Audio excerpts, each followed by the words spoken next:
Okay, good evening, all of you, and I welcome you all to this medical program admission process presentation. As you all know, I am OD Pichappan, and I also have this YouTube channel, Obvious and Hidden, where we have some of these presentations. You can check out those as well. So today we are going to focus primarily on the medical process, and so let's get started. Okay. So, like I did a quick survey and I asked many people, why are you interested in a medical program? And different people gave me different reasons, and I have noted them here. Some said it has a higher earning potential, and some said that they have family members, their parents, who wish their children be a doctor.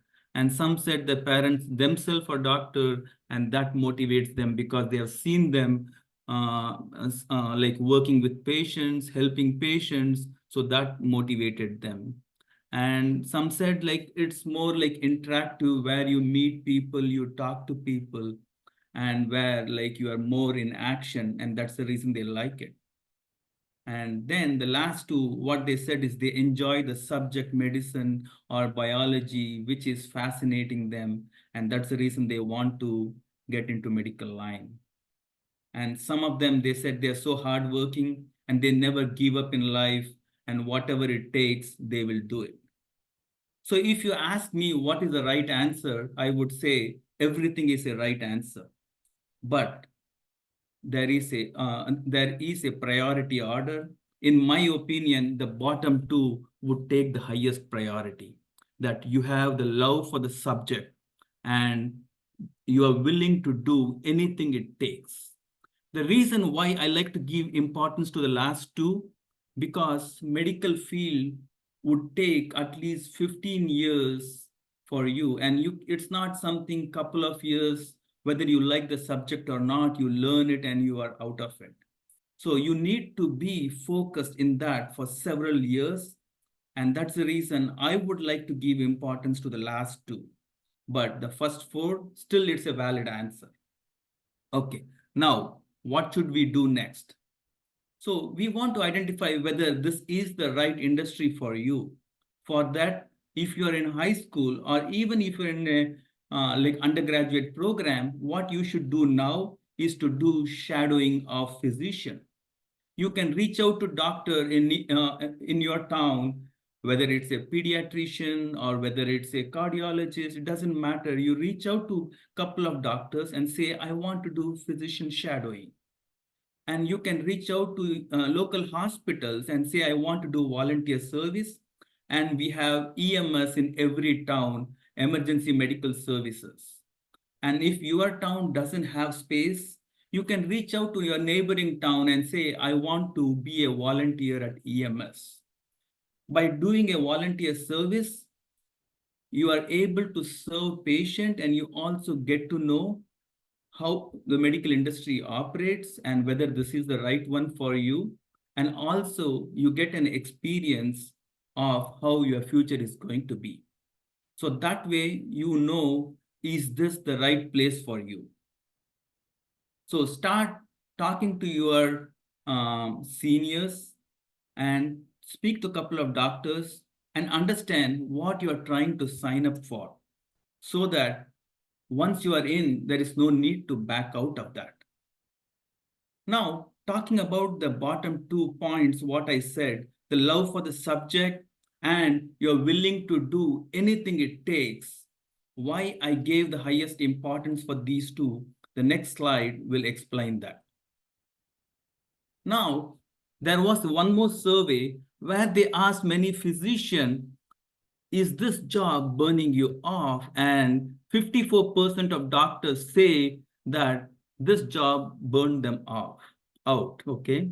And 58 and 88% are moderately stressed.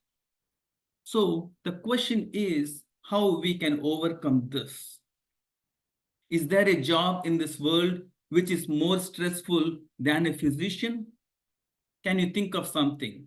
In my opinion, if you are a soldier, and you're working for this nation, of course, that job is also equally stressful, if not more. Because when he's going for a war, he knows he may come home alive or he may not. But he is not burned. Only reason is he is putting his country in front of his priorities. So I have seen that in many doctors in the COVID time. I have seen many doctors who were in hospital, who were working, and they put patients first, and they would not even go home. Everything was closed. The retail stores were closed, schools were closed, but all the hospitals and doctors were working. So this is the kind of commitment we want from the students, in prospective medical students. If you are willing to commit for that, this is the right profession for you.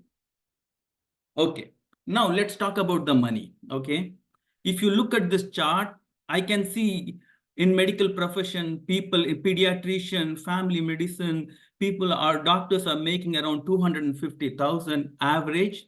And if you are a plastic surgeon, you are making even $570,000 per year. But there is a caveat. These doctors, when they are at the age of 40, that is when they start making this kind of money.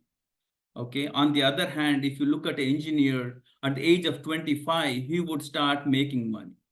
So it's not that doctor's life is just so good that they start making this money in the age of 25. And above that, in the age of 40, when they start, maybe 45, because they may be a junior doctor, and that's when they, at the age of 45 or sometime, they would be making this kind of money, and they would also have loans to pay. So if you take all this into consideration, this is my opinion. If you are considering to become a physician just because you can make money, then I would say there are a lot of other choices. Consider them. If money is your point, is your focus, I would say consider being a computer scientist. Consider being an engineer, because you can be successful in that route. So if you have love for the subject and you're willing to go to any extent and you're committed to serve, then you are in the right place. Okay, let's move on to the next slide. Now, let's look in what are the different paths available to be a doctor. Okay, so here we have drawn few routes. You can take these different routes to become a physician. Okay, so like I guess most of you here are in high school, and you start your path in the high school. And later on, I would go into each of this box in little more in detail in the next few slides. But now let's see what we have to do in each of these different boxes. In high school, you will be doing various courses, and we will look into that. And then there are two options. After high school, you can go for a direct medical program, which is a 6 to 8 year program. The reason I say it's 6 to 8 year program, it's because there are universities which offer in 6 years, and there are universities which offer the same direct medical program in 8 years. So here the student would study BS or BA in the first 3 or 4 years, and then he or she will study MD or DO, right? So MD is the doctor of medicine, and DO is doctor of osteopathic medicine, right? So we will look into these things in little more in detail today, and also in the future sessions. So whether you're going to do a direct medical program or a UG, in both these cases, you would have to take a SAT test. And this SAT test today and in the next few years, it's changing, and the patterns may change, or even the standard test also may change. But as of today, it is the SAT test which you got to take. And after that, you do this 6 year program, and you complete this, and then you can go to residence with, and in the interim, you would do USMLE. The second route is you have to do a 4 year UG program. After the 4 year UG program, you have to take a MCAT test, and then you get into a medical program. right? So that's the second route. So the main difference between the first route and the second route, here you would save some time and you are committed to start with. Okay. Now coming to the third route, which is the foreign medical program. There are many people who do MBBS, and this MBBS is offered in India, Pakistan, Africa, England. I have seen people having MBBS degree from various countries. And this program is like 5 year to 6 year program. So you can do that. And after that, if you're in US, you can take US MLE and then you can go into residency. On the other hand, there is one more option. Folks who have done their high school in US, after doing their undergraduate program for 4 years, if you're not lucky enough to get admission in a medical program in US, or parallelly, you can try for Caribbean. In Central America, there are various institutions which offer MD program, medical program. So here what happens is the first 2 years, they have more theory, and the second 2 years, they do more like laboratory or working in the hospital, which is a combination of working in US as well as in Caribbean. Okay. So once you're done any of these route, 1, 2, or 3, then you come to this point where you're ready for US MLE and then do the residency. Okay. So in residency, based on which you are interested in, whether you are interested in general practice or pediatrician or whichever interest you have, you can do this in 3 to 6 years, right? And then you become board certified attending physician. And if you're interested in taking it further, then you can do a fellowship and you can be a specialist physician as well. Okay. So let me take a pause and ask if you have any question. But if you want little more in detail, give me some time. In the next few slides, I will go to that. Okay. So I see some questions are which we'll be covering the next few slides. Okay. Hey, Odi, you could go through the slides and finish, and after that we could answer them. Okay. Sounds great. Yeah. Thank you. Okay. So now we are going to each and every boxes what we saw in the last slide and see how we can or what we need to do when you are in that stage. Okay. So now when you are in high school, what we need to do. Okay. So I have split this into 5 buckets: academic, research, shadowing, extracurricular, and some competitions. So I would say the top priority should be to focus on your GPA and SAT score. Okay. Whether you're doing a integrated 6 year, 8 year program, or whether you're doing a UG, for both, these are applicable. Okay. And so you try to get as good GPA as possible and SAT score, and try to do AP courses in biology, chemistry, and also math.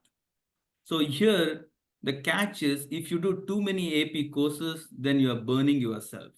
Make sure you do the right amount of AP course and by which you are able to get good GPA. Okay, so that balance is left to you. Now talking about electives, some schools do have electives in medical subject like pharmacology, anatomy, and those kind of stuff. But some high schools don't have that. But still, there is an option for you. You can go to nearby county colleges and say in summer, I want to do a course in pharmacology. I want to do a course in maybe general medicine or something. They may have a course, and by which you learn something, and then you can decide whether this is right for you or not. Or you learn something and that will be helpful for you down the line in interview, preparing essays, and to understand what you're signing up. One student came to me and said, I went for this elective and I hated this and I made a wrong decision that I went for this county college and I learned this medicine course. And so he was upset with me. I said, what you did was the right thing. I am glad that you didn't like the course and you decided not to take this career. Because if you had gone into the medical program and you had spent $200,000, you have spent 2 years, and then you back out, you are way too much in both in terms of money and time. At least now you have eliminated one option.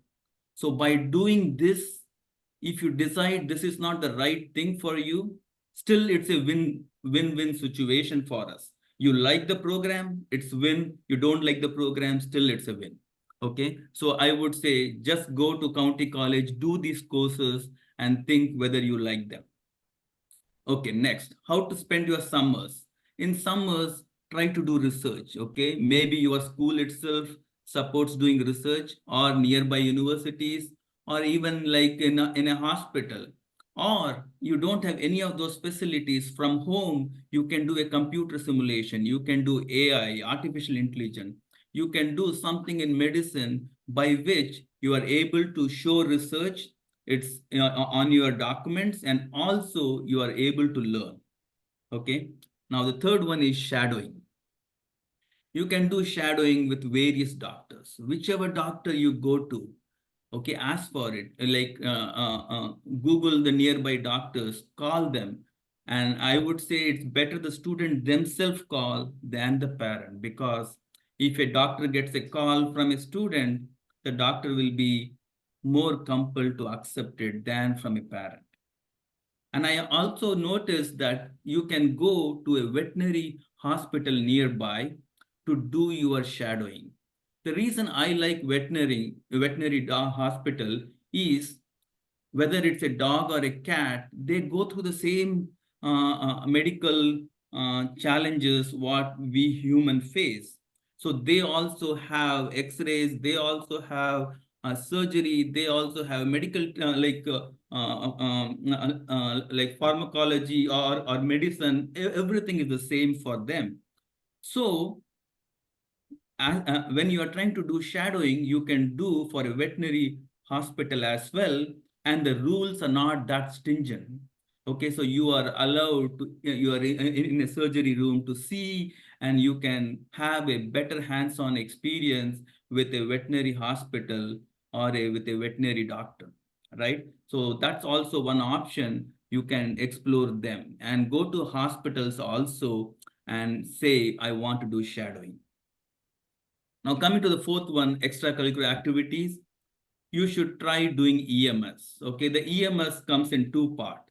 One is, in your town, you can go and do EMS service where you are going to do the emergency. Like, for example, someone has a heart attack, or let's say someone had a car accident. Immediately, we might have seen a van comes in, they try to help them. That's EMS.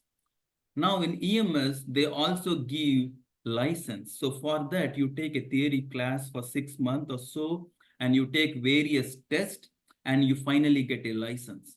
So if you have this volunteer service and the license, that itself gives you a head start.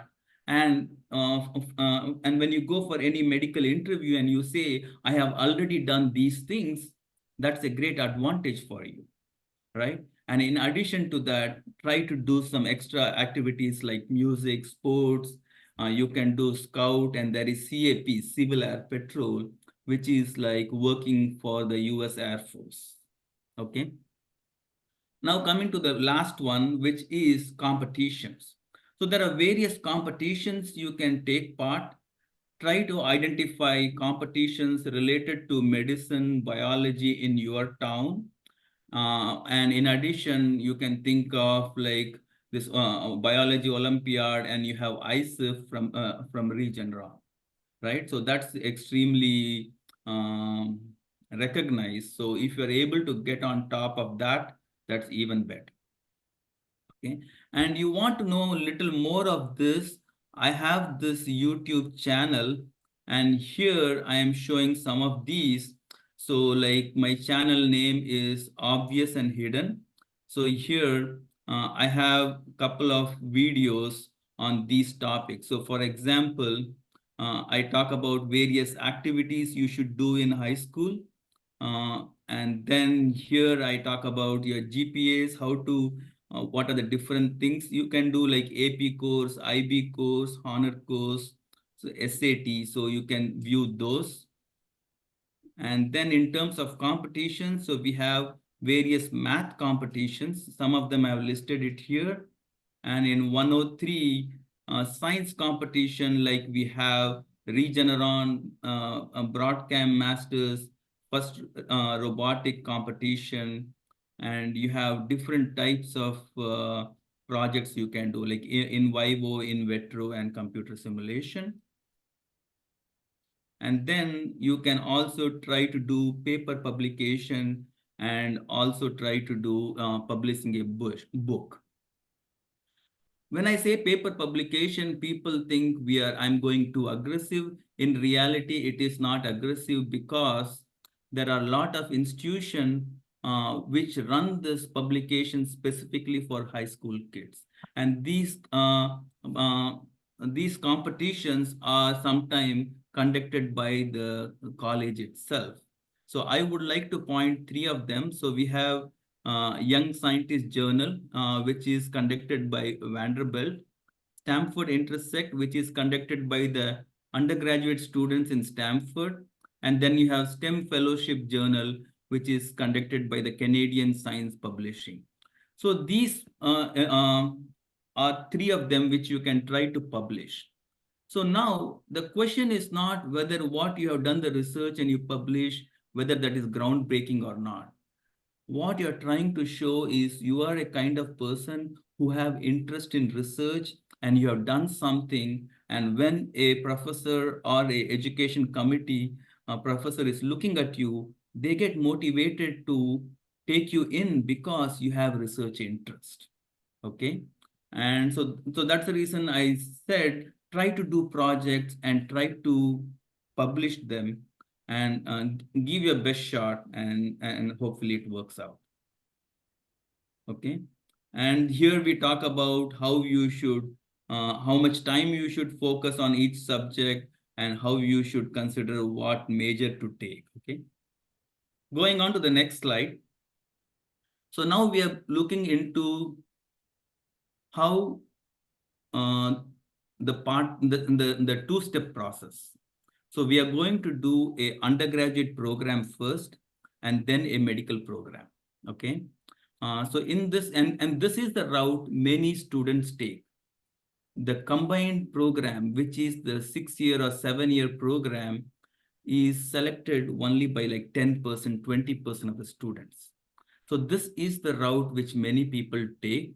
And I know of students who prefer this route because after 4 years of undergraduate, you have an option and you can make your decision after that.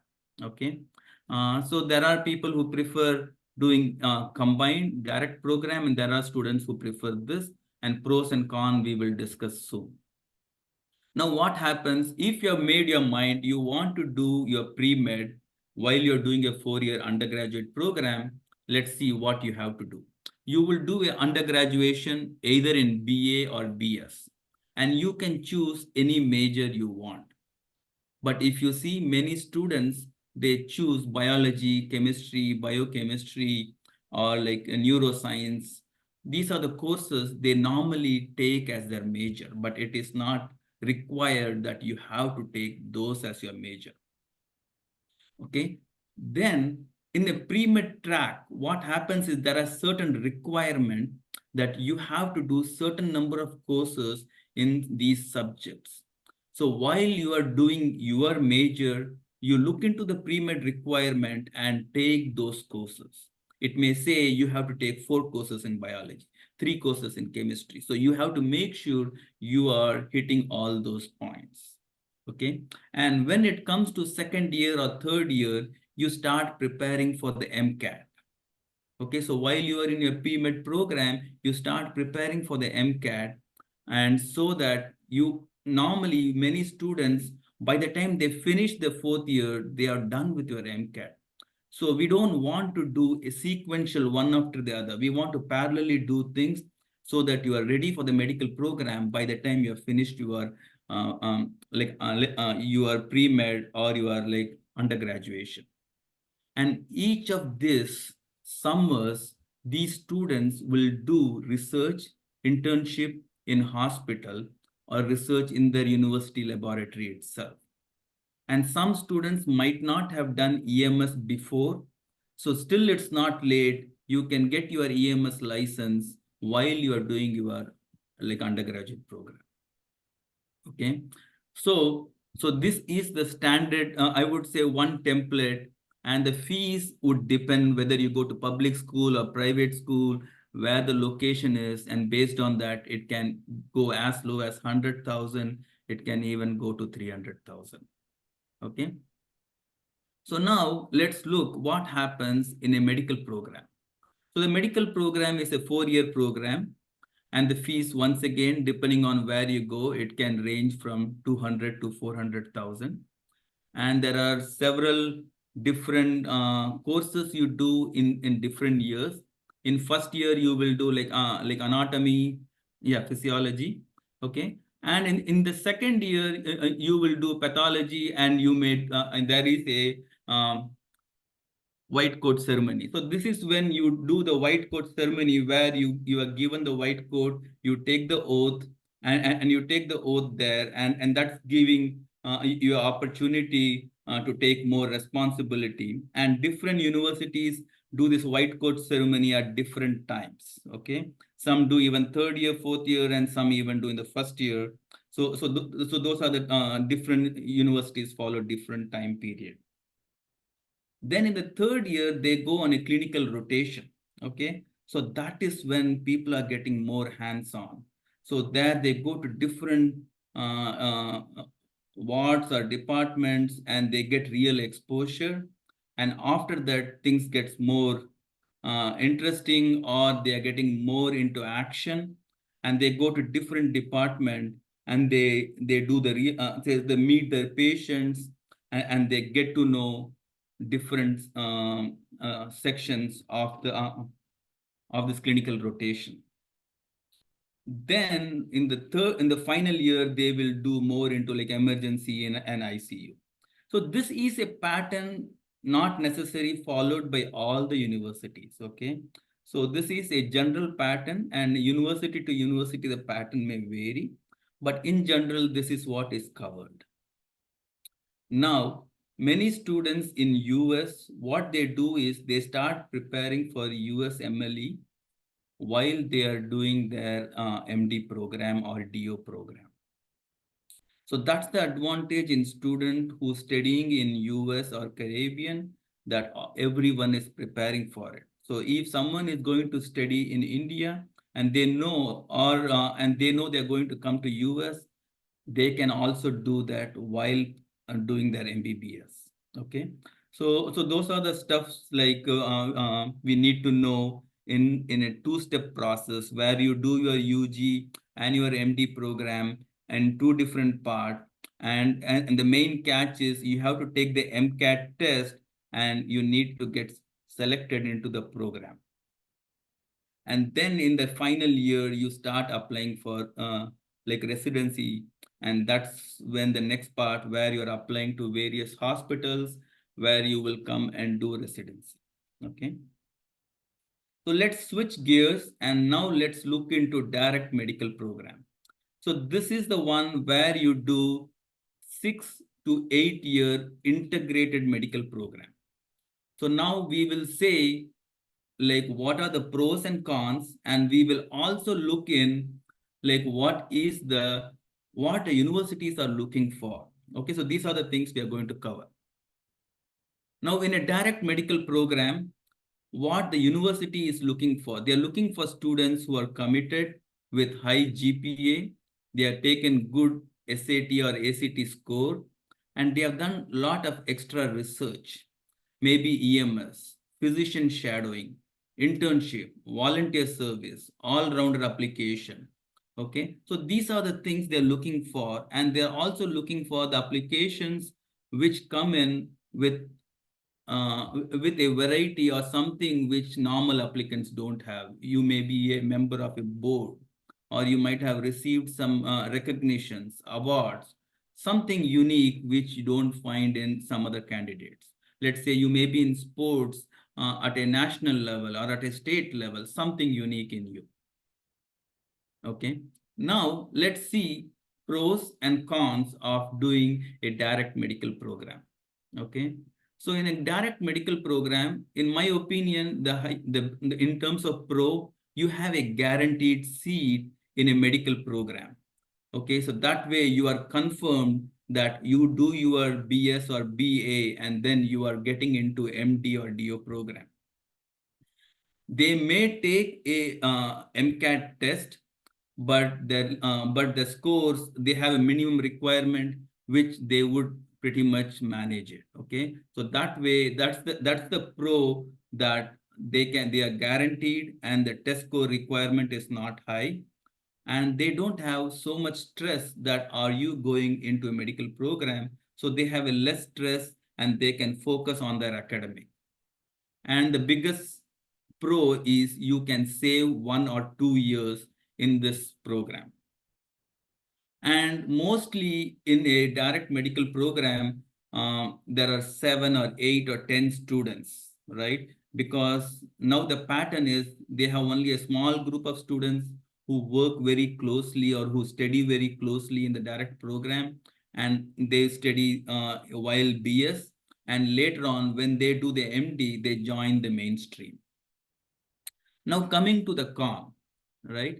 So now, what happens if you're studying your BS and you tend to lose interest in the subject, but you are committed in this program? So there are students who lose interest. So that's the con, that you are committed for this program. So before you take this program, decide, are you 100% committed? Then go for it. If you have a doubt, then it's better you do a BS and then you have some time to think it over. Okay. And then there are less number of choices for your major courses. So they would say you can take major as biology or chemistry. They would have a limited number of choice, right? So that's one limitation, and you should be highly motivated to do a lot of self study and prep yourself, right? And you should be highly committed. The reason is you are working in small groups and you have to be self-motivated. And since you are committed of a program, medical program, you should not lose interest in the subject. Oh, anyway, I have this committed seat, so I don't have to study this today. So you have to be self-motivated. Okay. So with this, let me move on to next slide.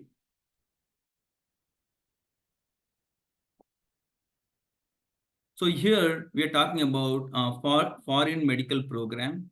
So there are different foreign medical program, though MBBS is very common, and 5 to 6 year program, which could be like in Asia or Africa or even Europe, wherever you do, and or you can do a UG in US and then a 4 year MD in Caribbean, which may be a combination of Central America and US. So now I have two boxes here. Let's say you do MBBS and then you have to take this certification, ECFMG. Okay, so what happens is whenever you have an international student who is entering a US healthcare system, they have to take this certification. Okay. And on the other hand, let's say someone did a US undergrad and then they went to Caribbean for MD program. They also have to take USMLE test. In USMLE test, there are three parts: step 1, step 2, and OET, which is optional English, occupational English test. So it is more of what is used by doctors in real life. So it will be more medical terms and more in terms of what they use in their real life. So those are the three parts. So you do that, and after that you get the certification, and then you do the EROS, okay, which is the application for residency. And after you do this application for residency, there is a big celebration, and we call that the match day, where all the students would put their preferences and where they want to do, and then the computer system will match that. Okay. So here, on a lighter note, so as I have mentioned before, there are two big events in a physician's life. So which is a white coat ceremony, where the doctors, they take the oath and they are given the white coat, and the match day.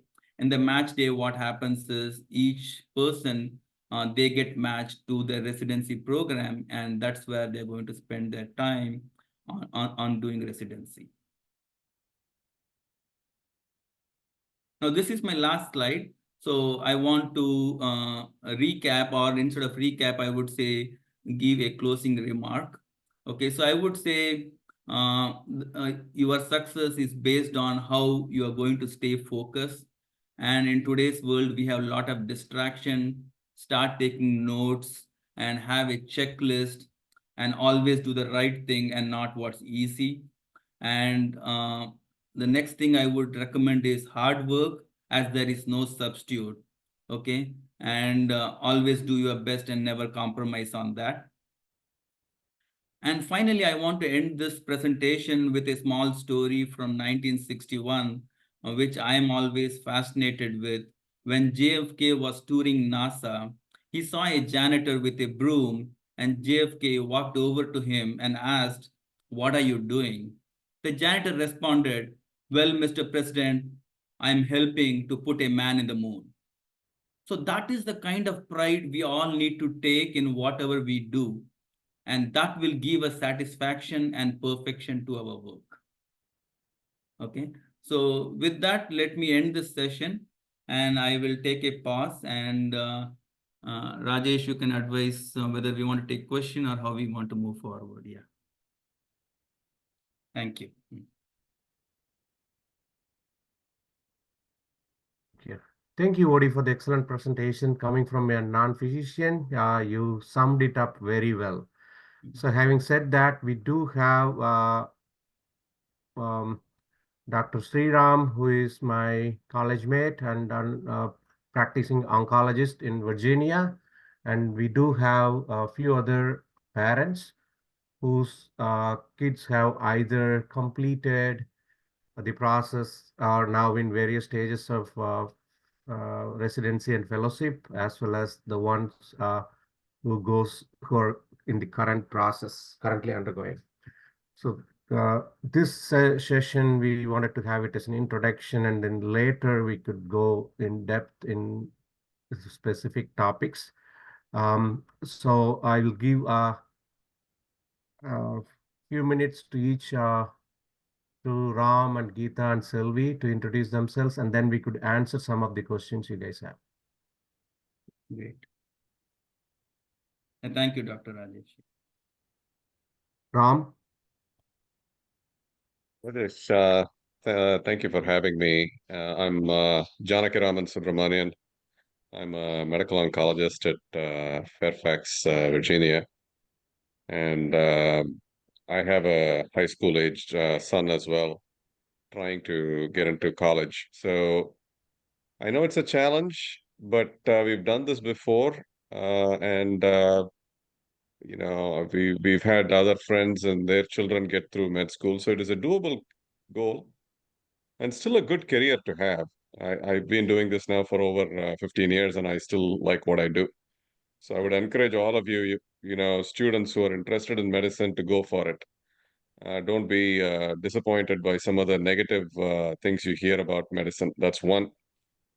Two, um, you know, Odie basically covered everything you need to do to get into med school. I don't have a lot more to add to that. The volunteering, particularly in a medical setting, I've seen, kids do in doctor's office, as well as people have done in nursing homes. Um, as well as you know, like working with EMS is one of those things, like even firefighters, because they are also the first responders in some places. I've had kids that have volunteered there. And basically, that shows not only the interest, but also their willingness to help others. And I've had people volunteer with cancer survivors, support groups. So you can also think like that. One of the girls I mentored did her volunteering at a nursing home for elderly people. And then she did her research basically in dementia and stroke in elderly patients. So it kind of segued very nicely with her volunteering and the work she did. And so that really, you know, raised up her application. So that's one. But when you do all these research, the first part that Odie mentioned in the academics part, having a high GPA, a good SAT score, making sure you do the AP courses and have a good, because at the end of the day, that's important. That's what selects your application at the initial phase. So make sure you get that right. And the rest of it, don't be too worried if things don't exactly happen as you want it to, but it's the interest you show. And you can always have a slightly, you know, not an exactly through the hospital and a doctor's office, you know, like I said, volunteering at nursing homes, helping elderly people, you know, there are cancer support groups, being there, all of that also matters. You know, so I know that some hospitals are becoming restrictive in allowing students to volunteer. So you may have to sort of find your options and broaden your options and look at other places as well, which will still be as good as volunteering at a hospital or a doctor's office. I'll stop here, and I'd be happy to take any questions later on. Yeah.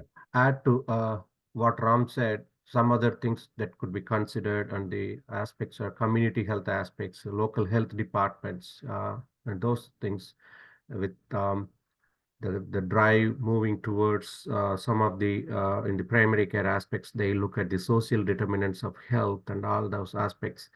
Some of those new going in future, you could look at that aspects and the volunteering at the health department and all those aspects. Geeta, could you share from your current experience with Rahul applying for a direct program as well as the pre-med program? And in the end, Wodi, you also could share your own personal experience with your kid kind of Sure. going into almost like a pre-med, right? Yes. And then at the end, Selvi, you could share how Versa went through the direct programs. We don't have to go into lot of details, which we could have on subsequent visits if we could give some concise information. Hello everyone. I'm Geeta. My Yeah. son, he's a senior. Actually, he's until 9th grade. He didn't plan to be a doctor at all, actually, honestly. And suddenly, something based on his personal as well as experience made him to think that he really wants to spend some time in science. That's what it's a turning point for us as well as for him, because from 4th grade he was doing robotics and he was too much interested in robotics, and he changed his mind, and he spent lots of time. One of the interest is, I can say that somehow he started liking pharmacology, and he participated in many competitions, and slowly he was getting into that science field, and then he started liking it, and then he decided that he wants to go only towards science. Even now he kept his option open. He wants to be a doctor, and but he one way I really want to thank him, because if he didn't if he couldn't be a doctor, what is the other options? Like that I was asking him. He said, still, I'm liking the subject, so I'll take pharmacology as my second option. So that type of backup plan you should have. Use, as Dr. Ram mentioned, we cannot be disappointed just we didn't get one area. If you like the subject, there are lots of opportunities out there. If you think about pharmacology, and if you go and Google what happens after studying pharmacology, lots of pharmaceutical industries are paying very good salary for them, and it's a good subject too. So he's trying for medicine, and right now he started applying for combined program, and he got interview calls too. It's going on for him, and still he applied for pre-med too as a backup. So that's where we are right now, and I'm just responding to few questions to some parents. If you have any other questions regarding like what needs to be done, I can just whatever I went through, I can share my knowledge.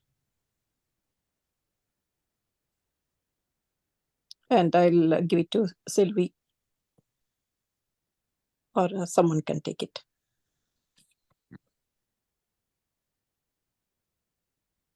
Okay, let me go.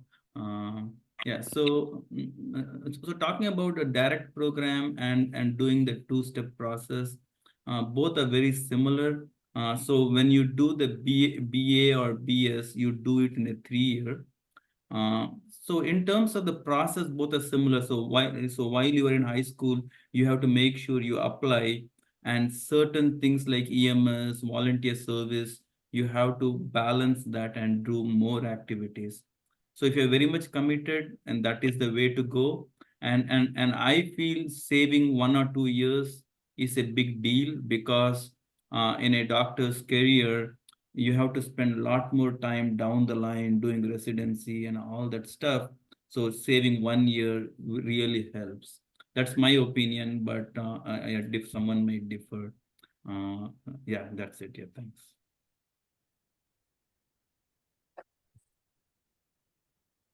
Okay, I'm Selvi here. I'm parent of a doctor right now.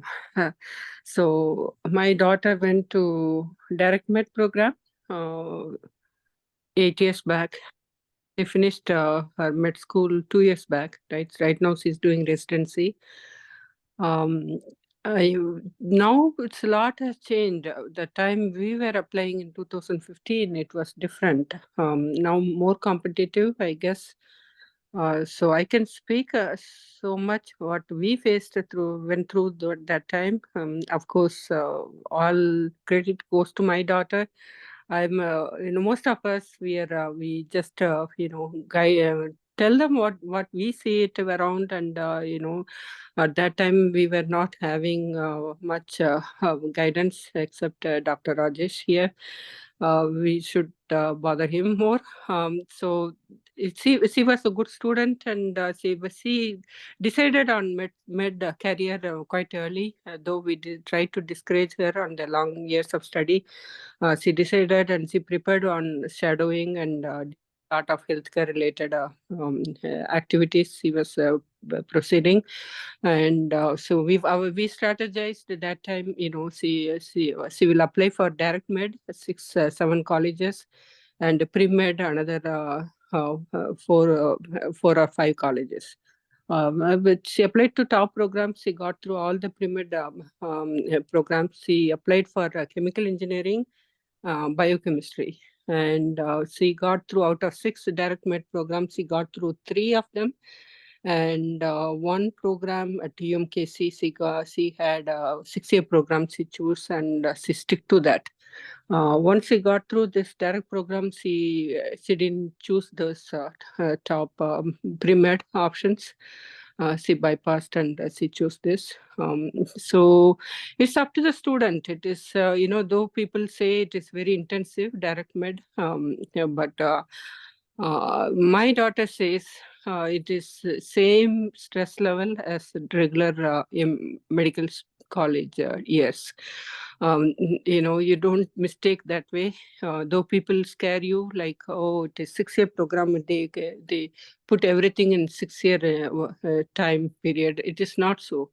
Regular program also 4+4. You have to prepare all those 4 years. You have to prepare for MCAT and where do your research, and the same cycle you have to go through, and it is more intensive too. That's my thought. Of course, students are different. It's apparent what I saw, I heard, I'm talking about it. So any questions I can answer as much I know, because after some time, I was not in a position to, guide my daughter. She's much more knowledgeable and, exposed to the medical world than me. So I took a backseat after high school. I'm not I'm not a medical expert either, right? Okay, so thank you for this opportunity. If you have any questions, you can post it. I'll try to answer as much possible. Okay, thanks. I have to have a hard stop by 8. I have to pick my daughter, but I have made OD and others as co-hosts. So if as depending upon their availability, could stay some more time for Q&A. But this is just the beginning. Like 24 years back when we started journey, me and Ram, at that point of time, we had very, very limited information. We know how hard it was for us to get that information, and that was during the time 9/11 happened. We had such a hard time overcoming the visa and all those things. So compared to that, it's not hard, but each and every successive years, it is going to be competitive. But if the kids are doing the right things at the right time with more guidance, it is going to be we could make it easier, even the harder things easier. That's how we kind of help each other. And the kids, one of those things in medicine, what is outlined, there are so many limitations, and I discouraged what Selvi said.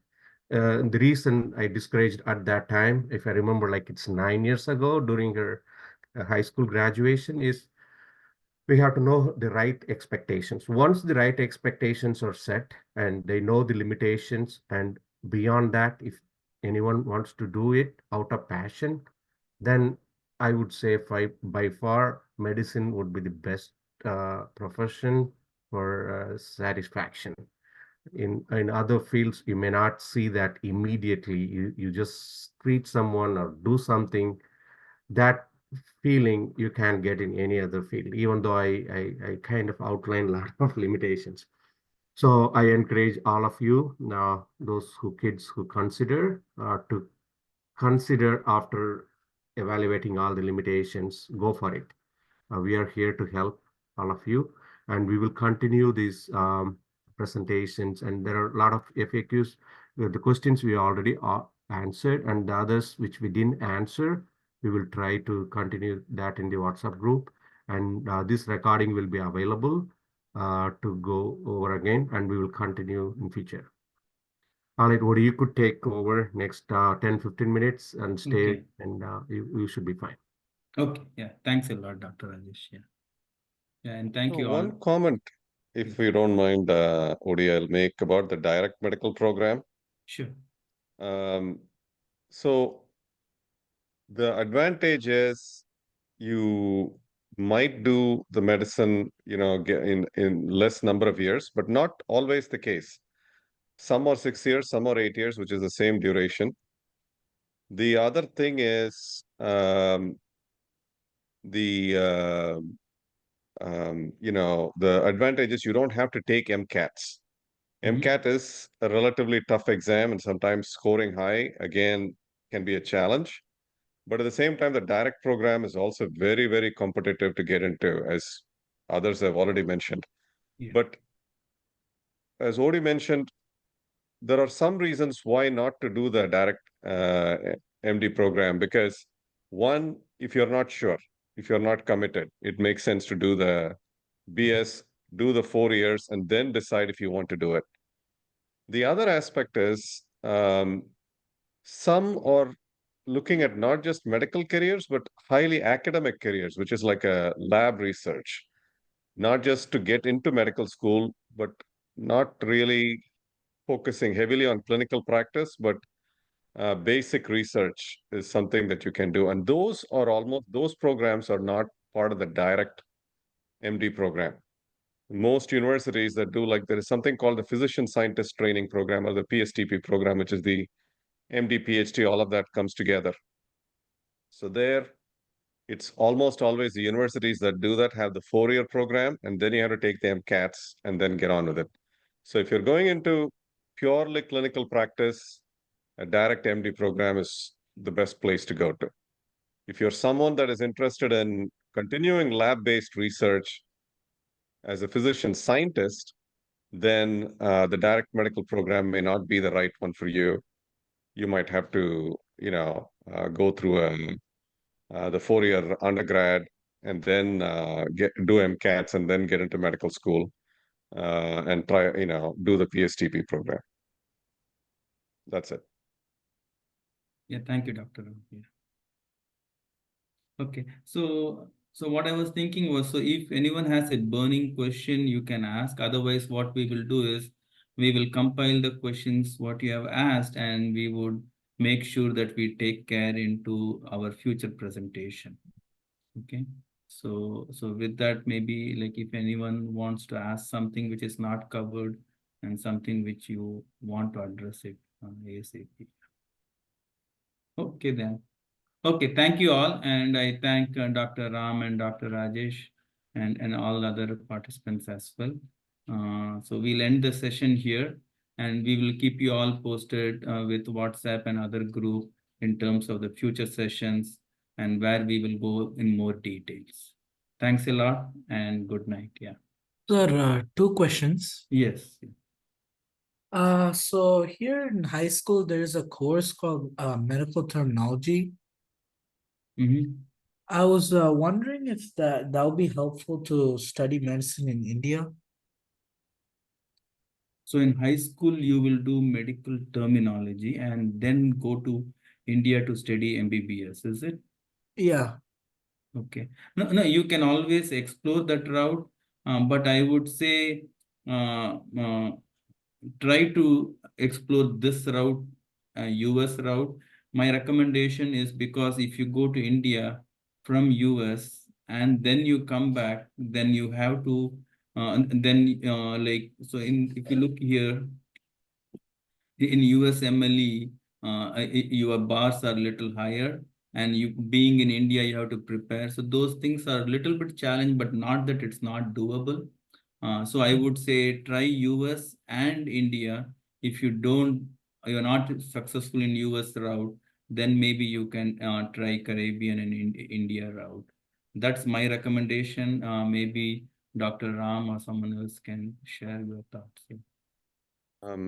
I agree with you, Odi. The only point I would make is the medical terminology course, check into it a little bit more. Usually that is not for the physician pathway. That's more for people who do transcription and, for them to do medical transcribing, they do the medical terminology course. So it may not be that helpful if you're going to India or here or any other foreign medical school or medical school stateside. I don't think that would be necessary for you. But of course, I don't know all the details, so you may want to do your own research. But generally, I don't think you'll need that. Oh, okay. Thank you, doctor. So one more last question. So in the math, so for physics, I heard like you need a little bit of calculus. So in high school, I saw calculus AB and BC, and I was wondering which one I should take, AB or BC. AB is okay too. BC is little tougher, but Yeah. 4-year math is better to have it. So if you end up with AB, that's more than enough. Yeah. Oh, okay. Thank you. I have a question. Yeah, sure, Pranav. So it's about is it possible to find lab research opportunities while in high school? Yes, so some labs, for example, you go to hospital, they have labs, and your school may have high school, and you may reach out to some labs in other universities, but it's challenging to find it. But in hospital labs, you can work. So I know people in some hospital, they go on rotations. So they go to different department within the hospital, and laboratory is one of them. So yeah, just try all different options in near to your home. Yeah. Okay, thank you. Welcome.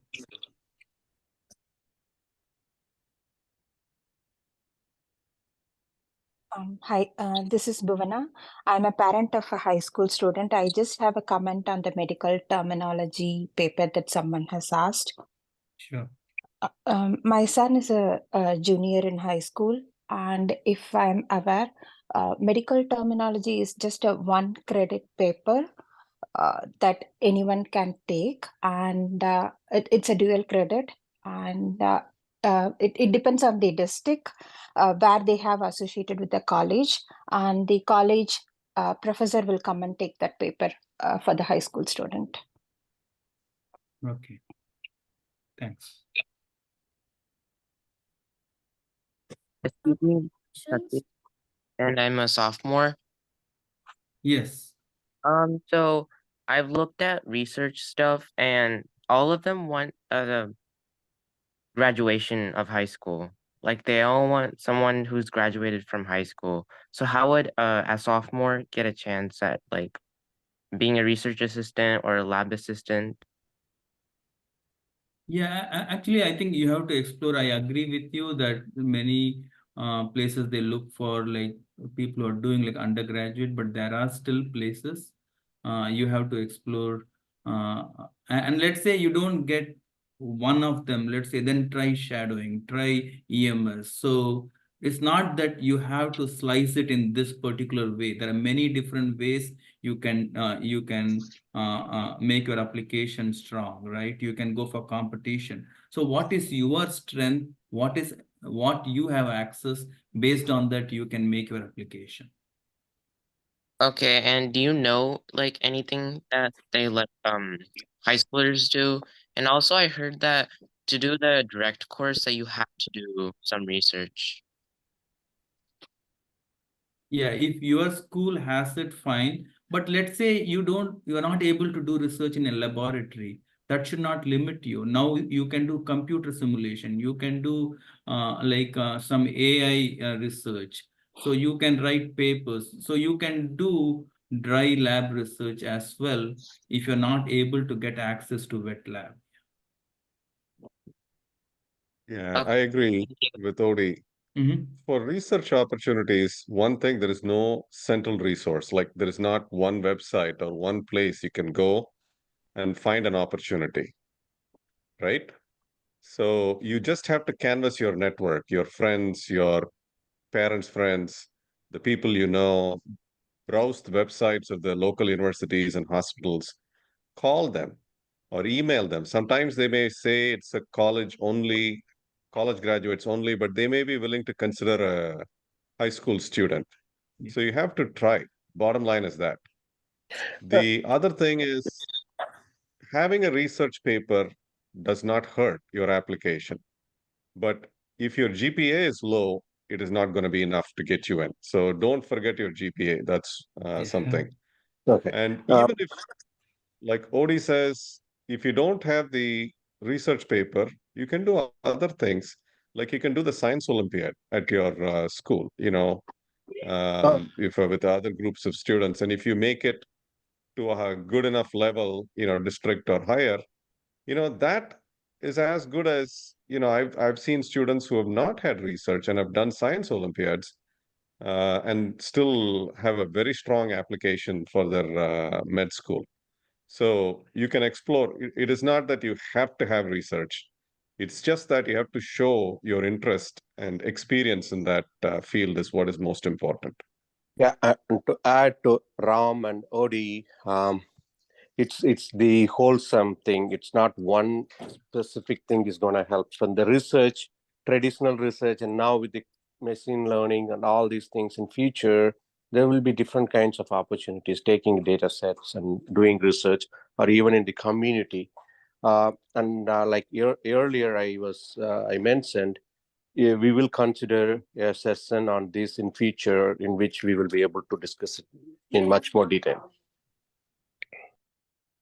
So Rajesh, I just want to add, whoever asked that question, like it was too late for my son to. There are few colleges which have research opportunities. Please look into MIT, Stony Brook, even NJIT, University of Delaware, all those universities. I'm just talking only few, but you have to submit the application by November of your junior year. That is very important. So if you miss that cutoff timeline, it is difficult. So maybe as Rajesh mentioned in next, if we have some sessions, we can put what are all the colleges provide the research, like unpaid. Don't go for paid also okay, but unpaid research opportunities. There are many colleges I explored, but it was too late for us. Yeah, thank you. Mhm. Hi, this is Joshna. I have a question, and I think I saw quite a few people ask, what is the difference between MD and DO program?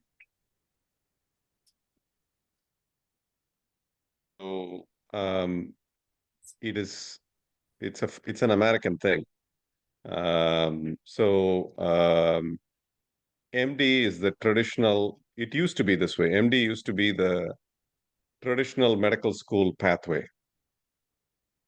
Around like in the 19th century, there was also this form of medicine called osteopathic, where manipulation of the bones was felt to be a very important part of treating diseases. And there were schools for osteopathic medicine, but they also eventually evolved enough to teach the same curriculum as the MD schools. So in the turn of the 20th century onwards, you had these MD and DO schools. They are there is no limitations in your practice. If you go to a DO school and want to become a neurosurgeon, you simply can.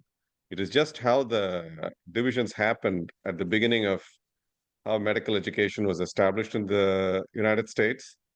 And the DO schools still discuss in the early parts some principles of osteopathic medicine, which you don't do in the MD schools. And generally, osteopathic medicine schools are also like some of the big name universities and Ivy Leagues. They don't do osteopathic medicine. So that's what they do. But the bottom line for you, if you want to be a doctor, it doesn't matter. DO schools, you can still practice as a physician, do whatever specialty you want, and there should not be any limitations. Thank you. My school offers like pharmacy tech certification and like nursing assistant certification. Do you think that's worth it? I think it's really worth to put it in your profile because when you are applying for medical program, that really helps. One other thing that it might help is if you have a nursing assistant certification or a pharmacy tech certification, you can then ask for a volunteering opportunity or a work opportunity at a pharmacy or a doctor's office. And I don't know what, they have certain requirements. And if you talk to your counselor and they say that this course they teach is equivalent to any other CNA program or a pharmacy tech program, then having that might allow you to get a summer internship or a summer volunteering opportunity, because then you are more certified and you might be able to get into an opportunity at a doctor's office, pharmacy, or a hospital. It might help with. Thank you. What are some certifications high schoolers usually do?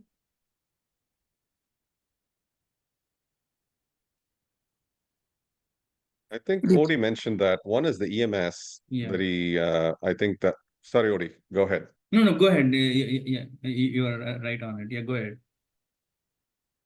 So yeah, I think the EMS, and I am not very knowledgeable when it comes to the high school courses. Like the person who asked the question before was talking about pharmacy tech and CNA, nursing assistant certification.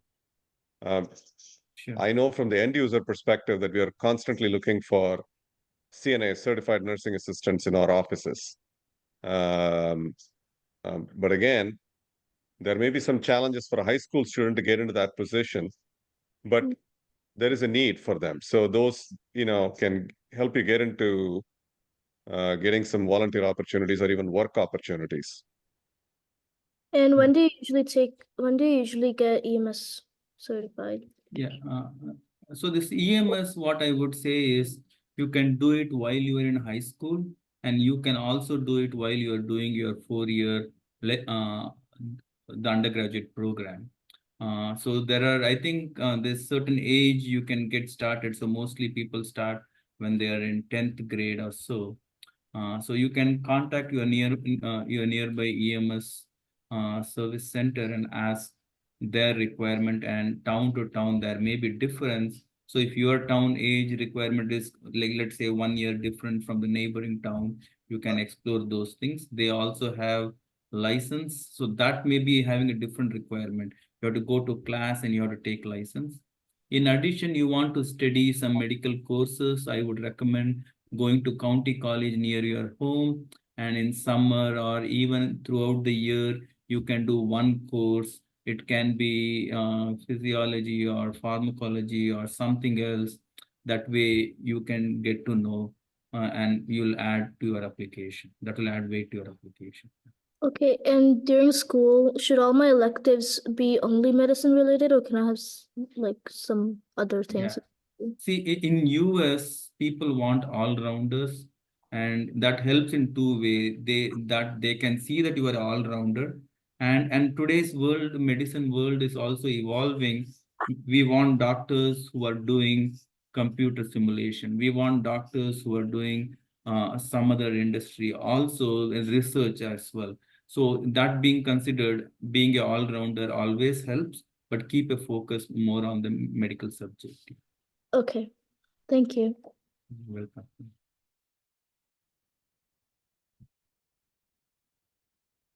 Hello, sir. Yes. So how do I choose between which one to take, DO or MD? So, okay, what my daughter did, or what many do, is when you are applying to the programs, you have to apply for, let's say, max of 10 or 15 applications. So you choose certain program, you look into the program, what they have in that. And let's say you apply for 4 DO and 5 MD. And so you apply to those based on the content, what the program offers. And then you have those, let's say you got selected in those, then you can choose. So I would say there's a long way to go, where you have to explore, look into the college program, fees, location, what they have, and then you can decide. So, but both are good. But I know some people who give preference to MD, but I would say both are equally good. Hi, I have a question. So I was told by like many people that doing passion projects related to medical stuff would add to your weightage when applying to medical programs. Should I look into doing passion projects regarding, or is that just a waste of time? You mean fashion, is it? No, passion projects Okay. relating to medical. Okay. So it depends. Like for example, like whatever the projects you want to do, if you really like it. For a example, if you want to do some teaching program as that's your passion means, you can make it as a project and you can prepare curriculum and you can do it. That you can make it as one of your extracurricular activity, and because that is teaching science, that is very important, and if you are doing it, that is your passion, means you can show it, and that really helpful to make it as one of your extracurricular. Thank you. But do they consider that as very important, means honestly I don't know, because we don't know the how what is the criteria they are looking for. That is still it depends on each and every college has their own rubrics, so that rubric vary, but it's always helpful to put all your passion project. Thank you.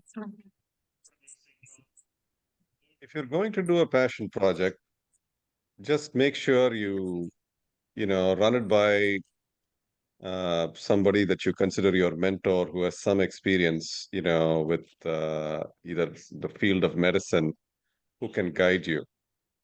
Because at the end of the day, the quality of the project and what you have done, the quality of work you have done, is what will matter. So passion is important, fine, but just make sure you know, sort of fine tune it so that it speaks strongly of the work you've done, and it shows your interest in medicine. That should come through. At the end of the day, nobody is expecting in the selection committee for you to have done a major discovery. Of course, if you did, that's great. But at the same time, it is how well you've researched that work, how well you thought it was important, and you know, your ability to see it through and see that do something worthwhile. That's all that's going to matter. So having somebody knowledgeable give some mentorship there or guidance there can help you with those kind of projects. Thank you, Doctor. Okay, as Odie said, I think we can call it